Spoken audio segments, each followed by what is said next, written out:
जुआर 2 दिन तले केन्द्र बीजेपी सरकार लद्दाख रे गोटे हाईकोर्ट बेंच हवा बोली घोषणा करिछन।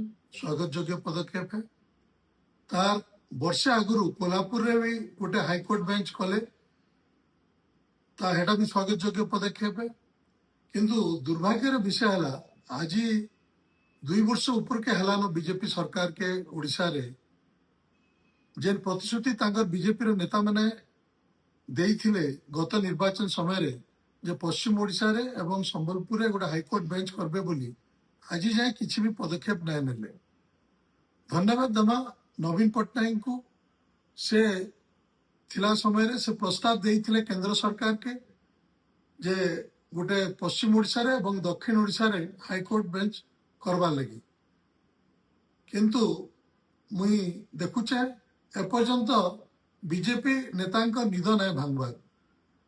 मुई स्पष्ट भाव में स्थानीय नेता जनारायण बाबू एवं स्थानीय सांसद धर्मेंद्र बाबू के पचावा लगी चाहूचे जे केबे जाए से मैंने ई दिगरे पदक्षेप नेबे आउ स्पष्ट करून पदक्षेप नेबे कि नहीं, नाले आके गोटे बड़ जन आंदोलन तैयारी करा जिबा।